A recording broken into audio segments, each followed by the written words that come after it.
Bambang Susantono dan Doni Rahayu telah dilantik menjadi kepala dan wakil otorita IKN oleh Presiden Joko Widodo. Di tengah dinamika yang berlangsung, bagaimana kemudian kolaborasi dua profesional ini menjawab tantangan pembangunan Ibu Kota Nusantara? Apa saja wewenang yang diemban serta konsep apa sebenarnya yang akan diusung agar satu visi dengan keinginan Presiden Joko Widodo? Kita elaborasi lebih lanjut dengan narasumber yang sudah terhubung secara virtual.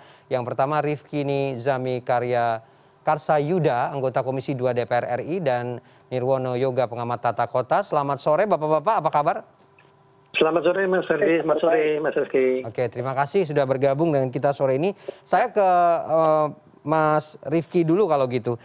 Gini, banyak kemudian optimisme yang muncul dengan terpilihnya Bambang Susantono dan juga wakilnya untuk kemudian melanjutkan pembangunan Ibu Kota Nusantara. Apakah kemudian keyakinan ini sejalan juga dengan DPR, Mas Rifki? Ya, pertama tentu kami menghormati pilihan Presiden kepada Bambang Susantono dan Mas Doni yang menjadi kepala dan wakil kepala otorita Ibu Kota Negara Nusantara.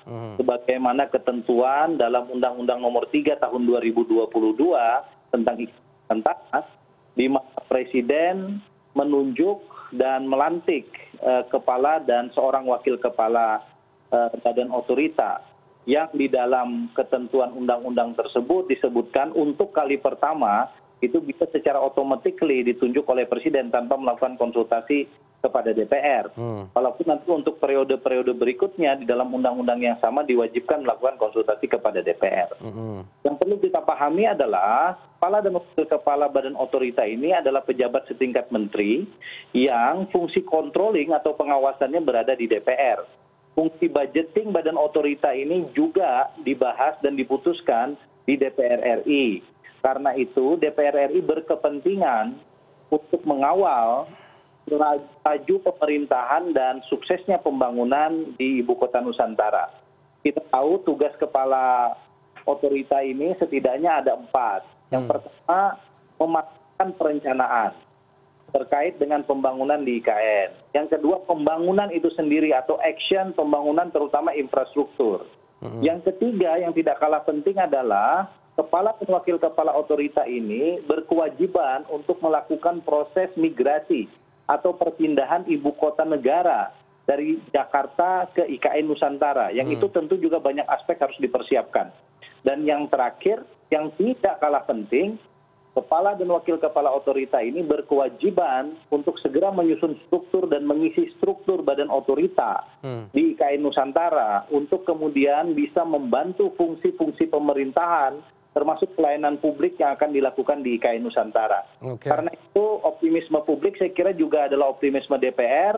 Namun demikian DPR tetap akan melaksanakan fungsi-fungsi konstitusional terutama pengawasan dan budgetingnya untuk memastikan optimisme ini tidak menjadi optimisme buta tapi optimisme yang terukur. Oke, tapi kemudian gini, membangun Ibu Kota Nusantara ini tidak hanya butuh pengalaman saja, karena kalau kita lihat track record kepiawaian dan juga kapabilitas ini tentu tidak bisa diragukan. Ada rasionalitas lain yang juga butuh diyakinkan ke publik untuk bisa memastikan bahwa semua aspek dan visinya sama. Ini bagaimana?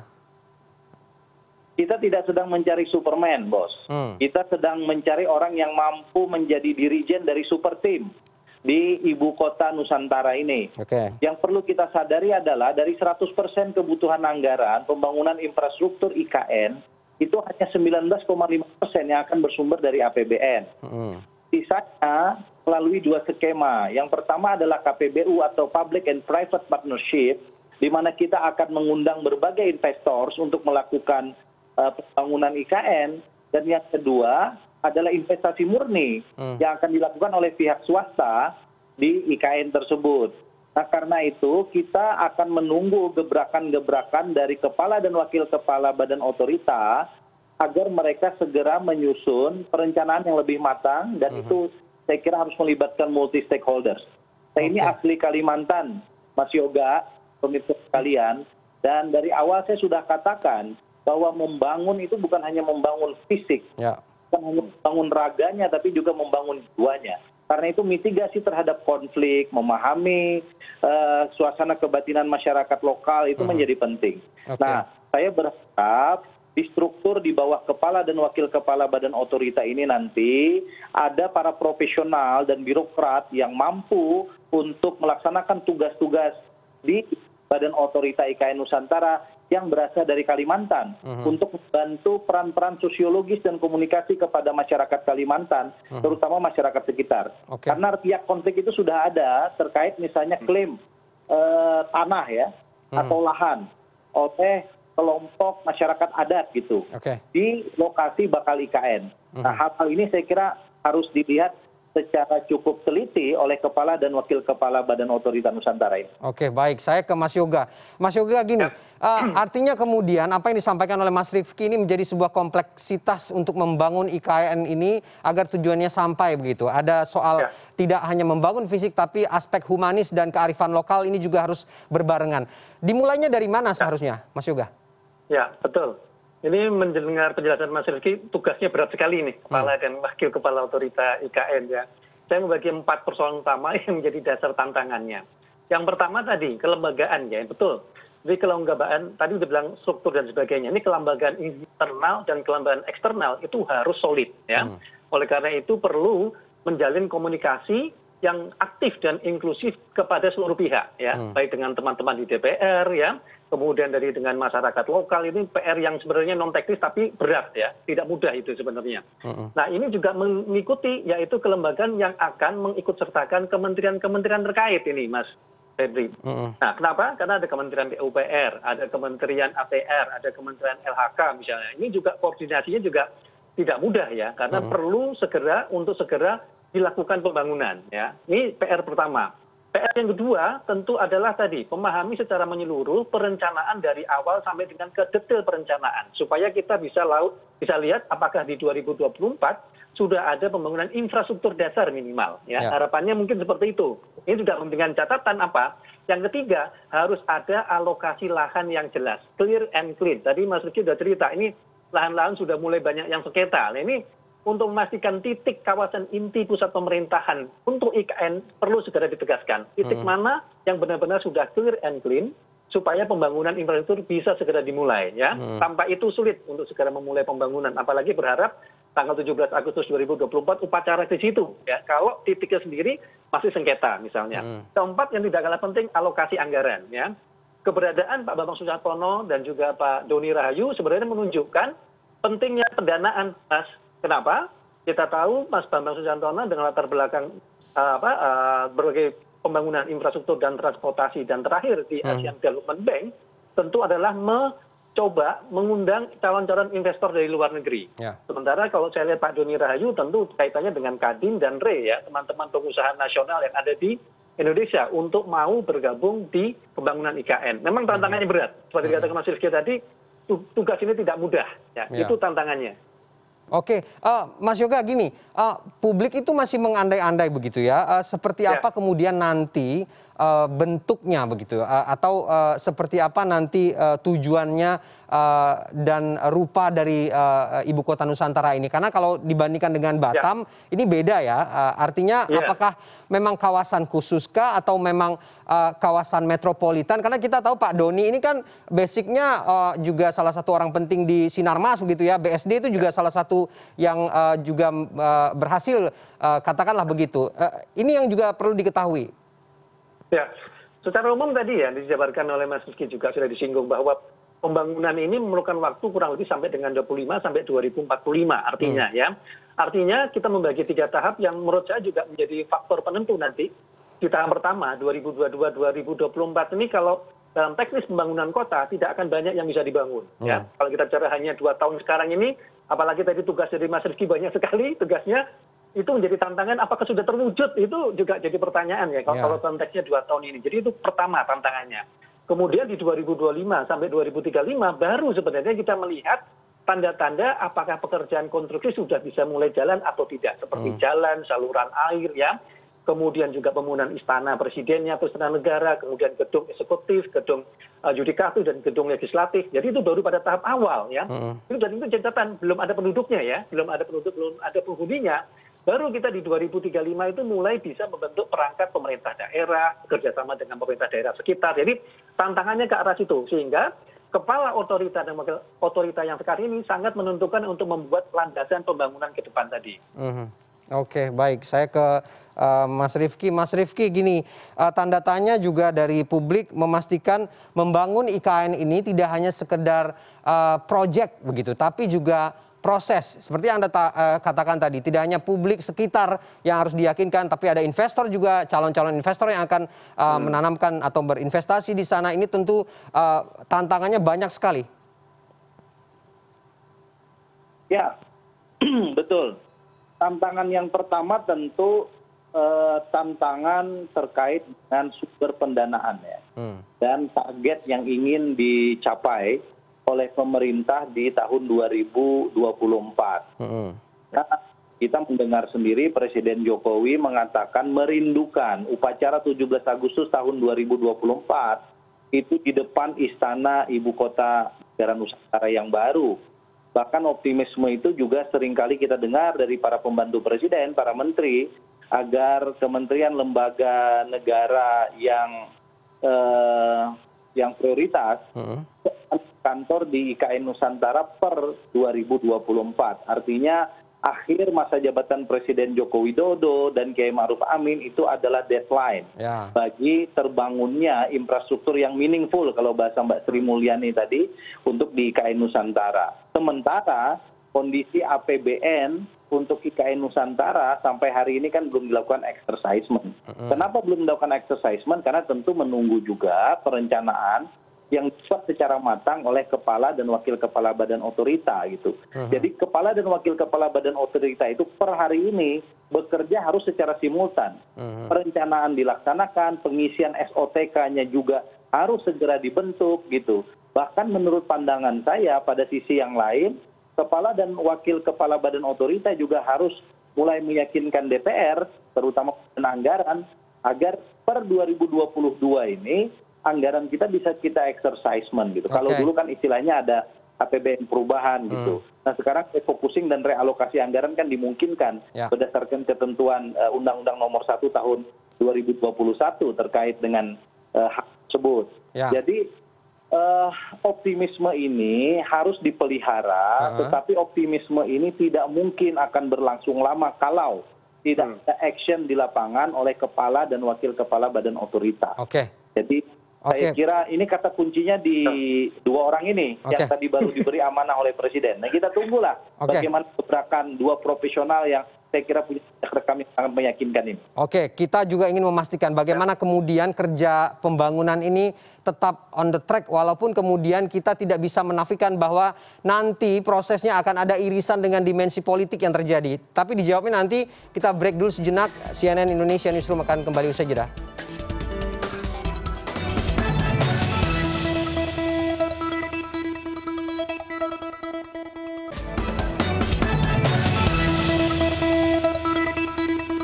Kita kembali lanjutkan diskusi kita sore ini. Saya kembali ke Mas Rifki. Mas Rifki, kemarin kan sempat juga tuh publik bertanya soal bagaimana dananya. APBN gimana? Aman ya?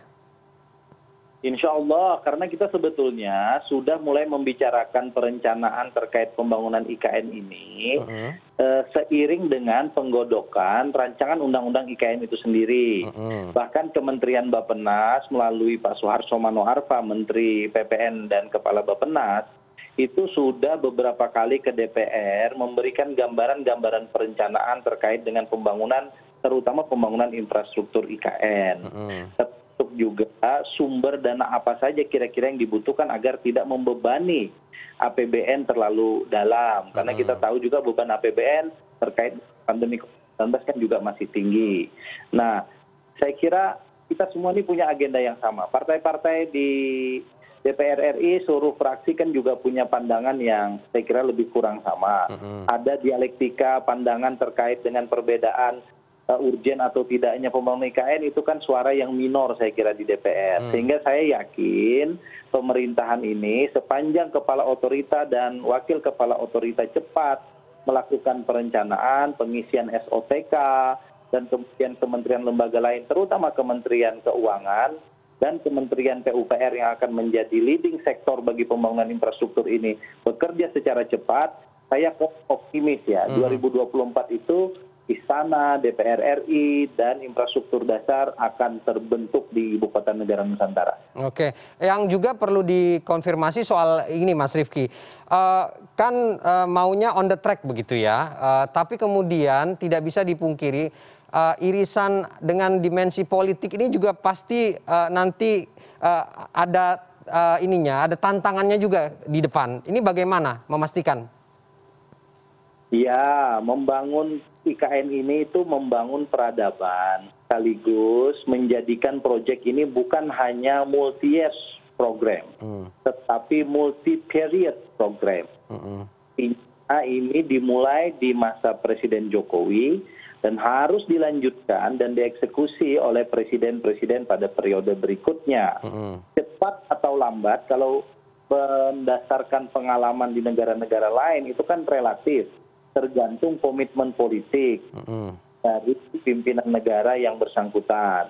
Di Brazil misalnya perpindahan ke Brasilia itu butuh waktu 50 tahun lebih. Tapi di beberapa negara di bawah 10 tahun.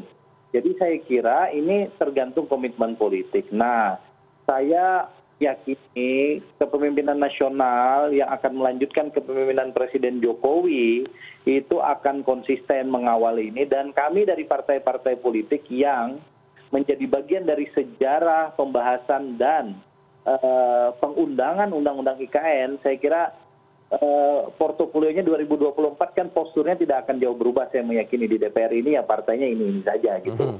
Kami pasti juga akan mengawal ini karena ini bagian dari legacy atau catatan sejarah bagi karir politik kami dan partai politik kami masing-masing.